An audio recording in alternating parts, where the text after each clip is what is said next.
Há uma ponte que cada um de nós deve atravessar em nossas vidas. Mas e se essa ponte estiver quebrada? O que acontece quando somos incapazes de perdoar? Neste capítulo, exploramos o poder do perdão em reconstruir pontes quebradas e curar feridas profundas.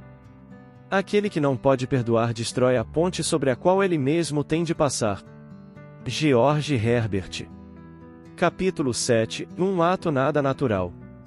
Contei a história de uma família que viveu um século de desgraça. Na história do mundo, casos semelhantes ultrapassam séculos, com consequências ainda piores. Se você perguntar a um adolescente atirador de bombas na Irlanda do Norte, a um soldado com um facão em Ruanda ou a um atirador de tocaia na antiga Iugoslávia por que estão matando, talvez nem saibam. A Irlanda ainda está procurando vingar as atrocidades de Oliver Cromwell, cometidas no século XVII. Ruanda e Burundi continuam cultivando inimizades que se iniciaram em períodos imemoriais. A Iugoslávia está se vingando das lembranças da Segunda Guerra Mundial e tentando evitar uma repetição do que aconteceu há 6 séculos. A desgraça opera como um pano de fundo estático ao longo da vida das famílias, das nações e das instituições. Ela é, infelizmente, nosso estado humano natural. Uma vez partilhei de uma refeição junto com 2 cientistas que tinham acabado de sair da biosfera de uma redoma de vidro perto de Tucson, no Arizona. 4 homens e 4 mulheres se ofereceram para a experiência de 2 anos de isolamento.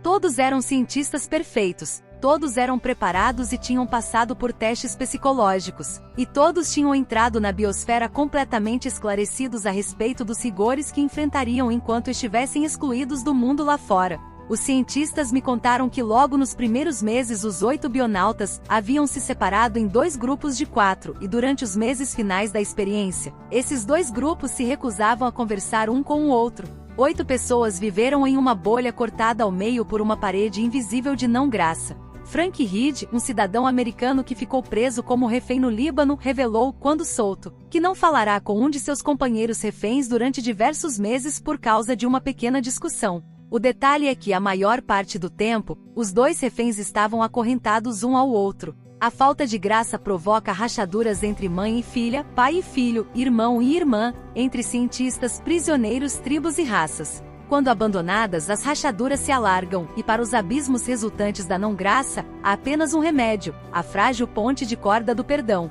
No calor de uma discussão, minha esposa surgiu com uma formulação teológica exata. Estávamos discutindo minhas falhas de uma maneira mais ou menos espiritual, quando ela disse: "Acho espantoso que eu tenha perdoado você por algumas de suas atitudes pusilânimes. Uma vez que estou escrevendo a respeito do perdão, e não do pecado, vou omitir os detalhes dessas atitudes pusilânimes." O que me abalou no seu comentário realmente foi a sua visão exata da natureza do perdão. Não é um doce ideal platônico para ser espalhado pelo mundo como um renovador de ar borrifado de uma lata. O perdão é dolorosamente difícil e muito tempo depois de você perdoar, a ferida, minhas atitudes pusilânimes, continua na lembrança. O perdão é um ato nada natural, e minha esposa estava protestando contra a sua injustiça espalhafatosa. Uma história do Gênesis capta muito desse mesmo sentimento. Quando eu era criança e ouvia a história na escola dominical, não conseguia entender as voltas e os desvios da reconciliação de José com seus irmãos.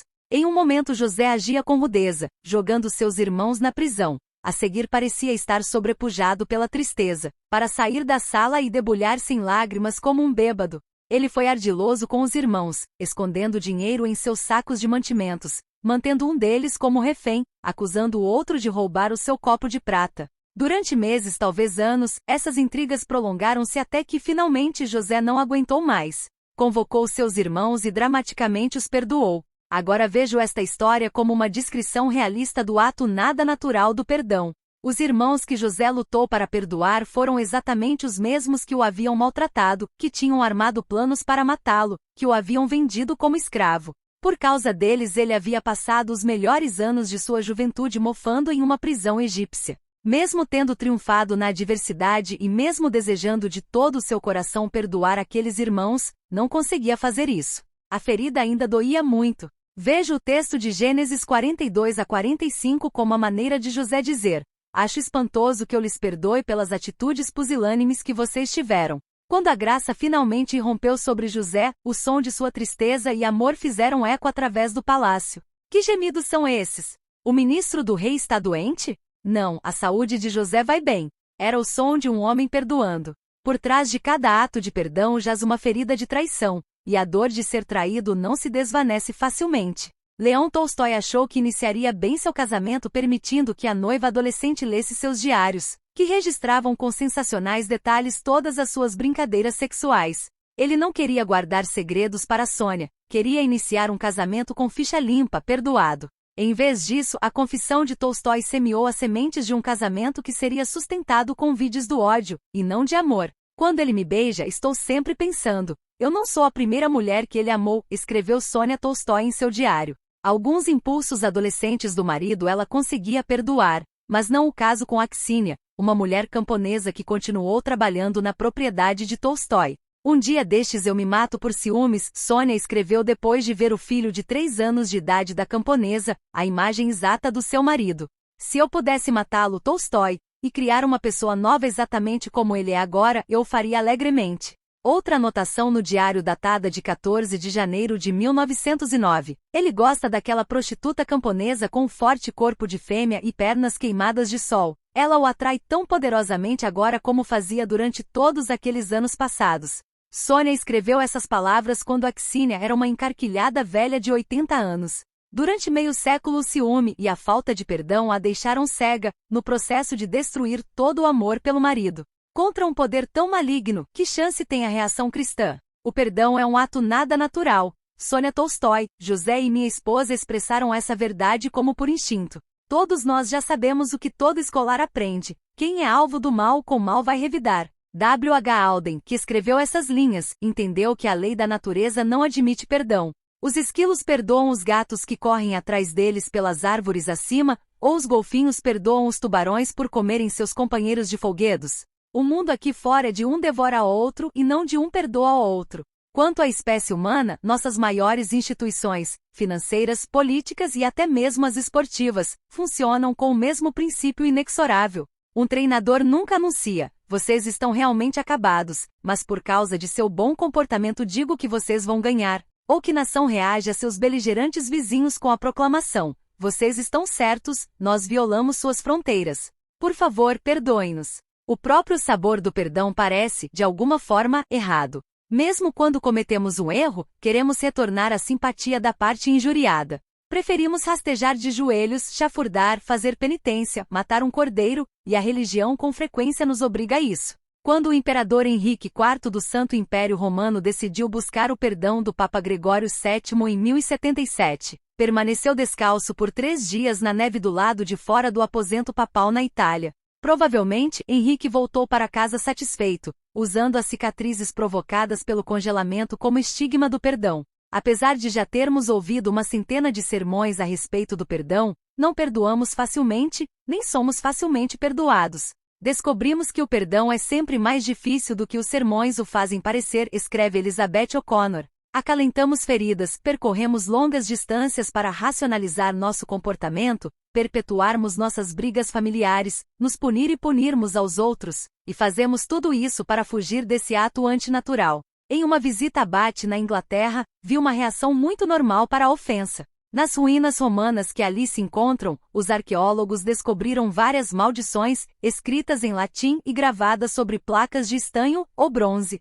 Séculos atrás, usuários dos banhos jogaram essas orações como uma oferta aos deuses do banho, mais ou menos como as modernas moedas nas fontes para ter sorte. Uma delas pedia ajuda a uma deusa para uma vingança de sangue contra alguém que havia lhe roubado 6 moedas. Outra dizia, Docimedes perdeu 2 luvas. Ele pede que a pessoa que as roubou perca o seu juízo e os seus olhos no templo que frequenta. Quando olhava para as inscrições em latim e lia suas traduções, tive o pensamento de que essas orações faziam sentido. Por que não empregar o poder divino para nos ajudar na justiça humana aqui na Terra? Muitos dos salmos expressam o mesmo sentimento, implorando a Deus que nos vingue de alguma maldade. Senhor, se não podes tornar-me magra, então faze os meus amigos ficarem gordos. A humorista Irma Bombeck uma vez orou. O que seria mais humano? Em vez disso, Jesus, de uma maneira inversa e excepcional, instruiu-nos a orar. Perdoa-nos as nossas dívidas, assim como nós perdoamos aos nossos devedores. No centro da oração do Pai Nosso que Jesus nos ensinou, esconde-se furtivo o ato nada natural do perdão. Os banhistas romanos insistiam com os seus deuses para dar apoio à justiça humana, Jesus vinculou o perdão divino à nossa disposição de perdoar atos de injustiça. Charles Williams disse o seguinte a respeito da oração do Pai Nosso: nenhuma expressão em inglês carrega maior possibilidade de terror do que as palavras assim como, nessa cláusula. O que torna-o assim como tão aterrorizante? O fato de que Jesus simplesmente conecta nossa absolvição pelo Pai ao nosso perdão contínuo aos outros seres humanos. A próxima observação de Jesus não poderia ser mais explícita. Porém, se não perdoardes aos homens as suas ofensas, também vosso Pai Celestial não vos perdoarás vós. Uma coisa é ser apanhado pelo ciclo da não-graça com um cônjuge ou sócio, e outra, totalmente diferente, é ser apanhado nesse ciclo com o Deus Todo-Poderoso. Mas a oração do Pai Nosso junta as duas coisas. Quando nos libertamos para interromper o ciclo, para começar de novo, Deus pode libertar-nos, quebrar o ciclo, começar de novo. John Dryden escreveu a respeito dos efeitos solenes dessa verdade. Mais libelos foram escritos contra mim do que contra qualquer homem ainda vivo, ele protestou, e preparou-se para atacar seus inimigos. Mas esta consideração frequentemente me faz tremer quando estou fazendo a oração do Pai Nosso, pois a simples condição do perdão que rogamos é o perdão aos outros das ofensas que fizeram contra nós. Por isso tenho, muitas vezes, evitado a comissão dessa falta, mesmo quando fui notoriamente provocado. Dryden estava certo em tremer. Em um mundo governado pelas leis da não-graça, Jesus requer, ou melhor, exige, uma reação de perdão. Tão urgente é a necessidade do perdão que ele tem precedência sobre os deveres religiosos. Portanto, se trouxeres a tua oferta ao altar, e aí te lembrares de que teu irmão tem alguma coisa contra ti, deixa diante do altar a tua oferta, vai primeiro reconciliar-te com teu irmão, depois vem, e apresenta a tua oferta. Jesus concluiu sua parábola a respeito do servo que não perdoou com uma cena do Senhor mandando o servo para a cadeia para ser torturado. Assim vos fará também meu Pai Celeste, se de coração não perdoardes, cada um a seu irmão, as suas ofensas, disse Jesus. Eu desejaria fervorosamente que essas palavras não se encontrassem na Bíblia, mas elas estão lá, enunciadas pelos lábios do próprio Cristo. Deus nos garantiu uma terrível influência. Negando o perdão aos outros, estamos de fato determinando que eles são indignos do perdão de Deus, e da mesma forma nós. De algum modo misterioso, o perdão divino depende de nós.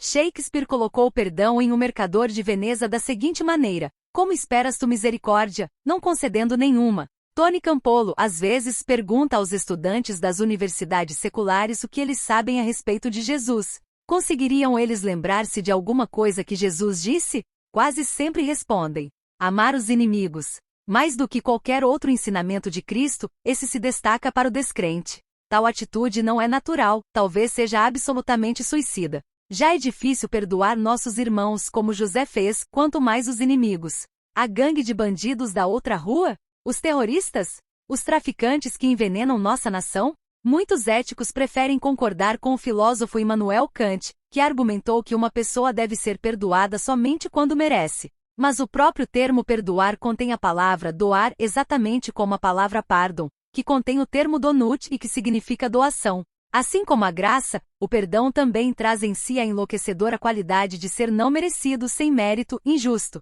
Porque Deus exigiria de nós um ato nada natural que desafia cada instinto primevo. O que torna o perdão tão importante para que seja o ponto central de nossa fé? Por minha experiência de pessoa muitas vezes perdoada, e às vezes perdoadora, posso sugerir diversos motivos. O primeiro é teológico. Os outros, mais pragmáticos, deixarei para o próximo capítulo. Teologicamente, os evangelhos dão-nos uma resposta direta quanto à questão por que Deus nos pede para perdoar. Simplesmente porque é assim que Deus é. Ao nos dar a ordem amai os vossos inimigos, Jesus incluiu nessa ordenança um fundamento lógico, para que sejais filhos do vosso Pai que está nos céus. Ele faz que o sol se levante sobre maus e bons, e envia chuva sobre justos e injustos. Qualquer um, disse Jesus, pode amar os amigos e a família. Não fazem os gentios também assim?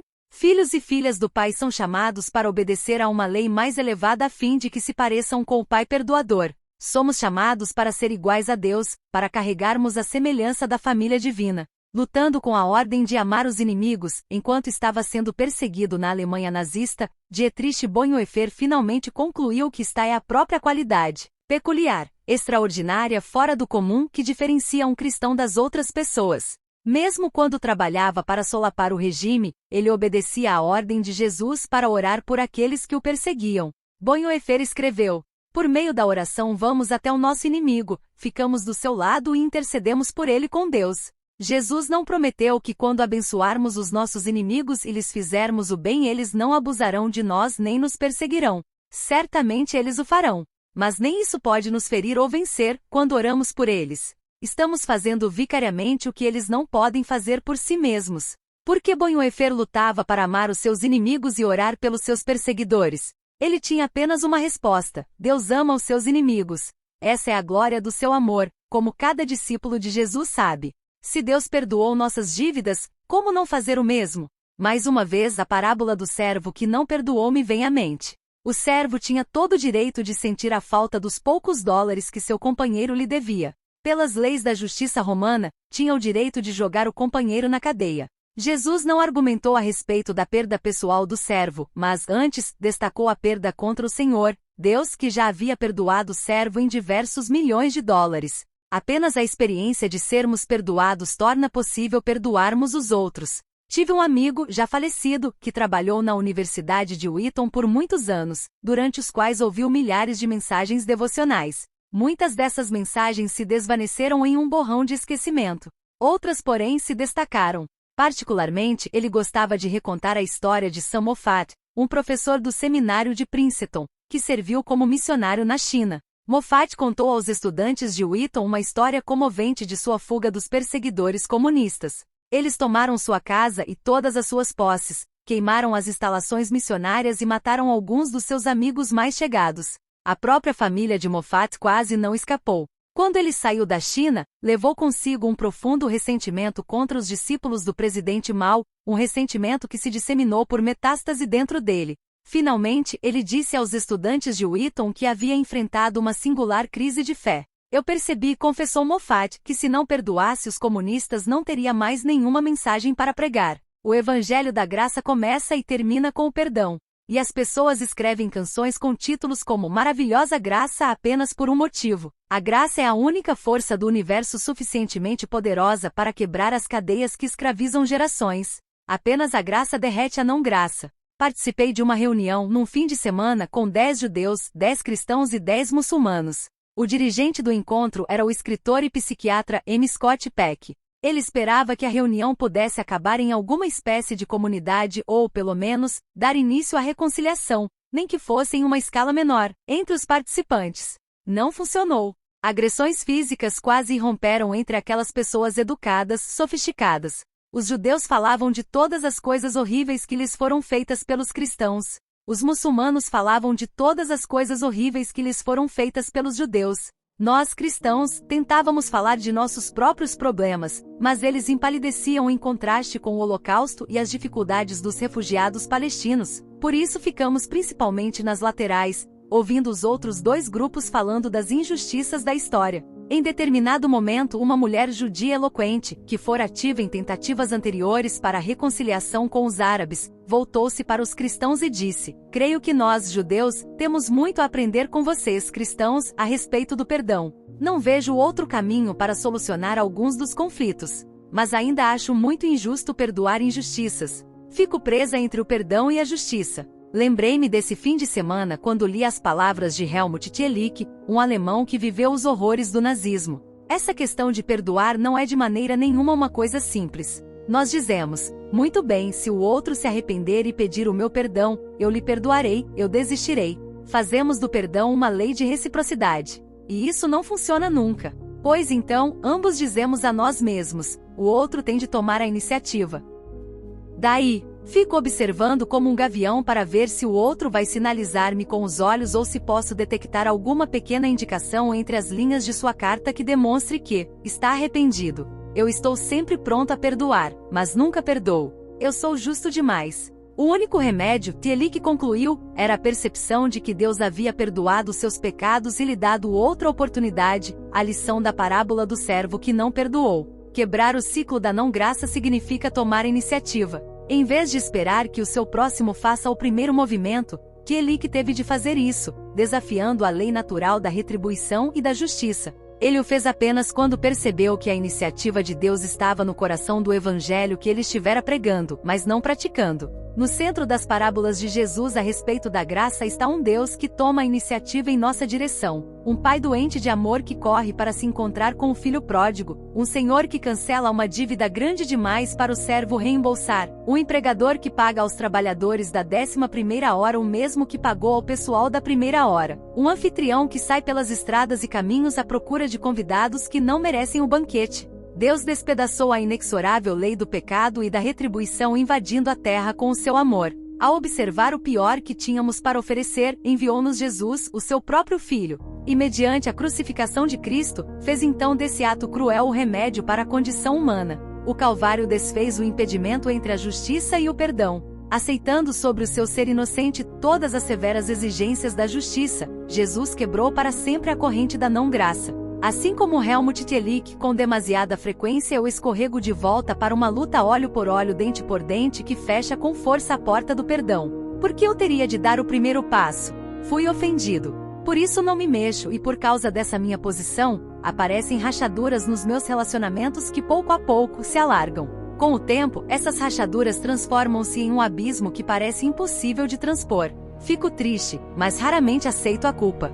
Pelo contrário, justifico-me e destaco os pequenos gestos que fiz para a reconciliação. Mantenho uma contabilidade mental daquelas tentativas para me defender se for acusado daquela brecha. Fujo do risco da graça para a segurança da não-graça. Henry Nouwen, que define o perdão como amor praticado entre pessoas que amam defeituosamente, descreve como o processo do perdão funciona. Digo com frequência, eu perdoo você.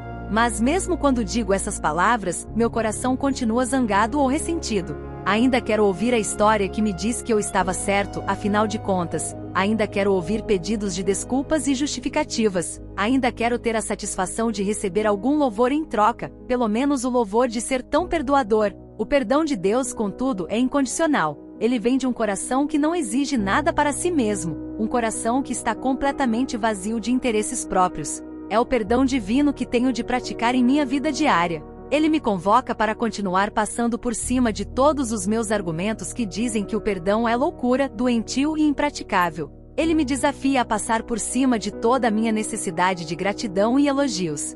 Finalmente, ele exige de mim que eu passe por cima daquela parte ferida do meu coração que se sente machucada e maltratada e que deseja ficar no controle e colocar algumas condições entre mim e a pessoa a qual sou solicitado a perdoar. Um dia descobri estas advertências do apóstolo Paulo aninhada entre muitas outras em Romanos 12. Aborrecei o mal, alegrai-vos, sede unânimes, não sejais sábios em vós mesmos. E a lista prossegue. Então aparece este versículo: não vos vingueis a vós mesmos, amados, mas dai lugar à ira, pois está escrito: minha é a vingança, eu retribuirei, diz o Senhor.